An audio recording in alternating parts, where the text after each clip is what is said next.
5 महीनो 2024 वक्त 11 बजा सुबह जो 2 नामालूम मोटरसाइकिल सवारनि काफ़ी नस्ला गॾाणी ते घर खां मिट मातरे शहर ईंदे लॻो कोराई पुल हाणो मिट मातरे जी हद में हमलो कयो, जंहिंजे नतीजे में मज़कूरा साफ़ी शदीद ज़ख़्मी थियो, जेको बाद में ज़ख़्मनि जा सूर न सहंदे 24 तारीख़ 5 महीनो 2024 में शहीद थियो।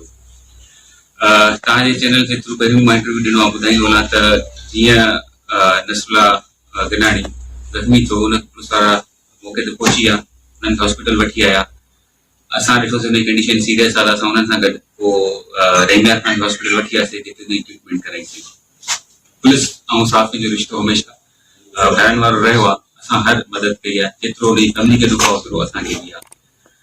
इन वाक़े जी FIR 133 थाणे मीरपुर माथेले में, जंहिंमें सेक्शन्स आहे 302, 120B, 506/2, 780A, 34 PPC।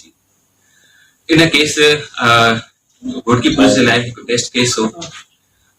In case ते असां जीअं DIG साहब रहनुमाई JIT ठही, JIT जो मां चेयरमैन हुयुमि, मूंसां गॾु 2 DSP ऐं 2 हुन सां गॾु टेक्नोलॉजिकल बेसिस ते modern devices, geo fencing, CDR analysis, CCTV फुटेजिस, इन बेसिस ते असां हिन जी इन्वेस्टिगेशन स्टार्ट कई। इन्वेस्टिगेशन स्टार्ट करण सां गॾु असां खुफ़िया जीअं रिसोर्सिस हूंदा आहिनि उन जे थ्रू बि इन केस जी इन्वेस्टिगेशन कईसीं।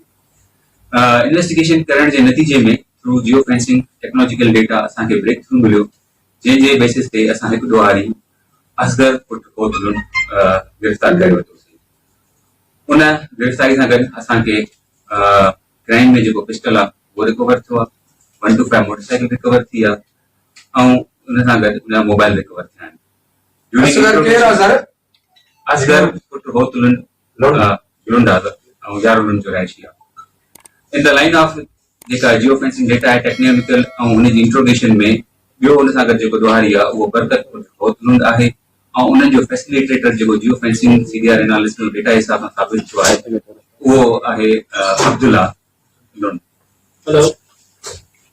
असां हिकिड़ो जवाबदार गिरफ़्तार करे वरितो आहे। जीअं तव्हांखे मां ॿुधायो त उन सां जेको वेपन ऑफ ऑफेंस में पिस्टल उहो रिकवर थियो आहे, बाइक रिकवर थी, मोबाइल रिकवर थी आहे। अब्दुल्ला अहमद अली लुंड उनजो सहूलियतकार आहे। अच्छा ये सर लेकिन तो ये हाणे उतो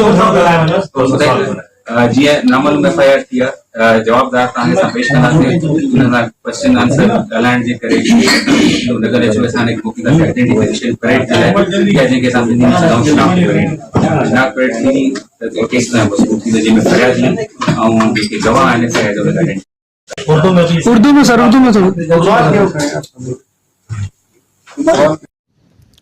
अस्सलाम वालेकुम नाज़रीन, हाणे तव्हां सिंध आवाज़ न्यूज़ खे यूट्यूब ते ॾिसी सघो था, पोइ सब्सक्राइब करियो सिंध आवाज़ न्यूज़ यूट्यूब चैनल।